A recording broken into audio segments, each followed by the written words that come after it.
Reading 5 from the Psychological Commentaries on the Teaching of Gurdjieff and Ouspensky by Dr. Maurice Nicoll, Volume 3. Quaramide Uglay, October 10th, 1945. A Note on the Law of Fate. When we struggle against identification, many unnecessary emotions disappear. What does it mean to struggle against identification? This question brings us to ask ourselves, what is it in myself that makes me identify with this or that event, with this or that situation? The answer is that it is one's own level of psychology. We were speaking last time about this so important point, namely, that we all have a certain psychology that causes us to react and behave as we do. In my own case, if I can begin to see this psychology that I take for granted in myself, which has been acquired from innumerable influences on me from childhood, and which in the work would be called in my case Nicoll, and if I begin to try to separate from some of these habitual mechanical reactions to Nicoll, I will then have a chance to change my level of being. But if I cannot see Nicoll, I shall not be able to change in my being. Now, Nicoll in my case is called personality, and personality is under the law of accident. But there is a certain part of this acquired psychological machinery, which in my case is Nicoll, that is called false personality. And this is under even more laws than Nicoll is under. What are the characteristics of false personality? They consist in ascribing everything to oneself through vanity or pride. The acquired personality itself may contain both good and bad things, good and bad habits, but what keeps them active is really the power of the false personality, which holds everything together just as it is, and makes change of being so very difficult, and such a process of being wounded and hurt and upset. Let us speak again about the law of accident and the law of fate. But I must warn you to begin with that it is not at all an easy idea to understand. In other words, it is something that you have to understand rather than something that is explained in so many words to you. The first thing that we must grasp is that we have different levels in us. Man is a small cosmos, a microcosmos, reflecting to a certain extent the great cosmos or macrocosmos. The macrocosmos is given to us in the form of the ray of creation that you can all see is based on different levels. A high level, such as, let us say, the level of the sun, is under 12 orders of laws, and the lower level under which we live is under 48 orders of laws. The work says, as a general formulation, that the essence in us is under 24 orders of laws, and the personality taken as a whole is under 48 orders of laws. Now, supposing that a man is very identified with his personality through his false personality, which latter is under an even greater number of laws. The work says that such a man is under the law of accident. He may be killed when he should not be killed. That is, he may be killed through the law of accident because he is identified with his personality.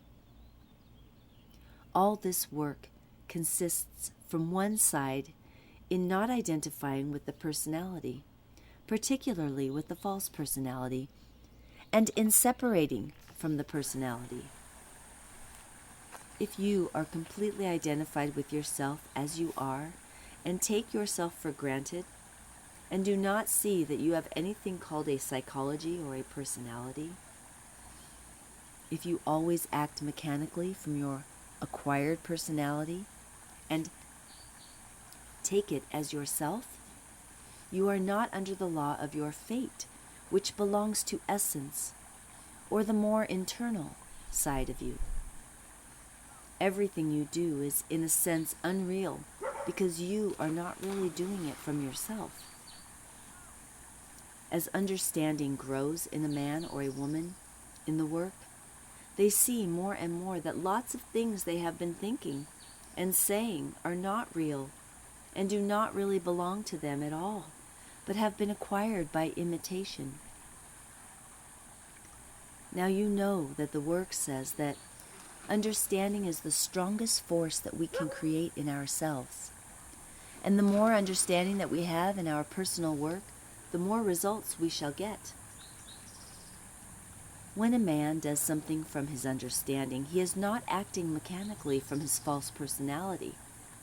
He is acting from something more internal, something deeper. And when this is the case, he is more likely to be under the law of his fate. But when he acts from the purely external side of himself, from some excited, dutiful side, he is more likely to be under the law of accident. A man who does everything because he wants to be just the same as other people is, of course, a man who is not acting from anything internal. He is acting from the outer side of himself, from the personality, speaking in general. He does not really think what he is doing or even feel what he is doing, save that he is doing his duty, and he was taught. He is going with the mechanical stream of things, and he has no trace of individual thinking, of individual feeling, in regard to any situations that arise, but always acts mechanically according to the formation of his own personality. In other words, there is no real man there, no real individual, but a kind of mass-produced man. Such a person is under the law of accident, more or less, and such a man has very rarely any sincere moments with himself.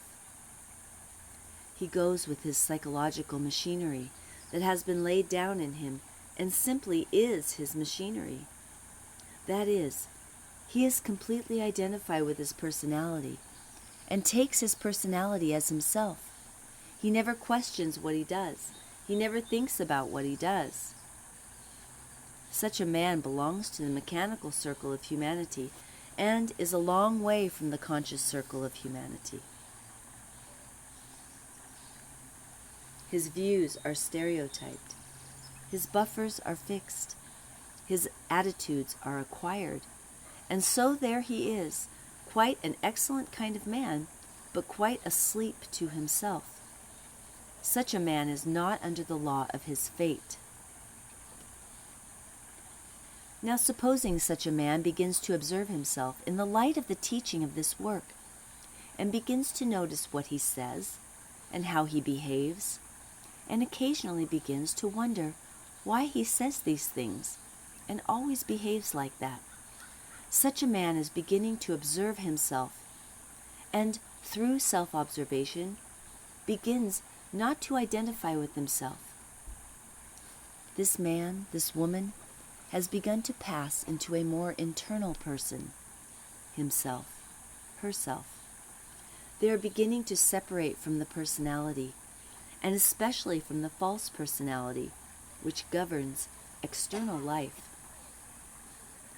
They are beginning to pass into themselves, into a deeper level of themselves. In other words, they are beginning to pass into what is really in them, what is essential. And through this struggling against being identified with themselves, as they mechanically are, they inevitably find that many emotions that they have hitherto taken as necessary become unnecessary. They find that many unnecessary emotions disappear from their lives, and this also applies to many thoughts, many ways of thinking, which they formerly thought were so important. All this means a movement inwards, towards the essential part of oneself, which is the real part. And This movement begins to make a man, a woman, pass more and more under the law of their essential fate, to be what they are and should be essentially. Eventually, they may come actually under the law of their own fate. Notice that the law of fate that belongs to the essence is composed of fewer laws than the laws governing the personality, this corresponding to rising in the ray of creation, or the macrocosm, to that level called the planetary level, which is under 24 laws. Notice also that this is called in the work development. You might think that development means increase of laws, but if we take the level of the moon in the ray of creation, it is under 96 orders of laws, and this is no development. On the contrary, it is a descent into increasing and useless perplexity. All development consists in becoming more internal in your understanding, through seeing what you are like and separating from it, and at the same time it signifies a raising of the whole level of your being, in terms of the ray of creation, to a level where fewer laws exist. The work teaches that it is possible for a man to reach the level of the sun in himself. As you know, in the ray of creation, the sun, as it is called, is under 12 orders of laws, and such a man has real I, or master at work in him. He obeys these highest principles concealed in man's psychology. But this is very far from us at present. At present, we are all concerned with separating from the personality and seeing what the personality in ourselves is like. And one way of seeing ourselves is, as was said, seeing unnecessary emotions. Do you imagine that worrying is an unnecessary emotion? Do you think that feeling rather tragical about everything is an unnecessary emotion? Do you think that being very concerned about the way that someone is going, or that the world itself is going, may possibly belong to the category of unnecessary emotions? The work says that all negative emotions are unnecessary, whether they are anxious or worrying or what you might call dutiful emotions. Some people, very anxious to do this work, often say something like this: I believe in this work. I believe it will help me. I would like so much to know what it is I have to give up. They ask this question anxiously or even tragically. As it were, they clasp their hands and say, what have I to give up? Well, the answer is that it is exactly this clasping of the hands, this tragic attitude, that they have to give up. They have to see that they are identified with being anxious, and this is the very thing that they have to sacrifice. But do you expect a person who is very identified with himself to understand what is meant? This is the great difficulty in teaching this work. When people say they will give up, for example, their will, they make a great mistake. They speak as if they'd had will, as if they could give it up as a final act, as something finished forever. All this is illusion. Of what use is it to give up what one has not got? And what is it that these people have to see first of all, before they even begin to understand what the work is about? They have to see, through long observation of themselves, that they have not got will, but many different wills. Each I, in turn, has a different will. So how can you give up will? The work says there is only one thing that we can give up: our own suffering. But do you imagine that people see this quite easily? Do you imagine that it is something quite simple to give up your mechanical suffering? And yet it is the only thing that we can give up at our present level. Give up your suffering. Cease to suffer uselessly. Does that connect with your negative emotions, with your self-pity, With your private ideas about your undetected significance? Yes, it is all this that is connected with your suffering. When you have done some act of this kind on yourself, for one moment you will feel a lightness and happiness that will show you that the work is quite right in what it says. You will see for yourself the truth of what the work teaches. And no one can do this work unless he begins to see the truth of what this work teaches through his own experience. Now, to give up one's suffering demands that one does not identify with all that one is at present. It demands that one begins to see that one has an acquired psychology that reacts in a certain way mechanically, from which one is beginning to separate by personal and sincere work on oneself. And this is a movement towards the real side of oneself, the internal side, the essential side, which is under 24 laws of fate. Fate is what we should be. Everyone is created to be something through fate, and the more he or she becomes this essential individual that they were created to be, the more do they pass under fewer laws.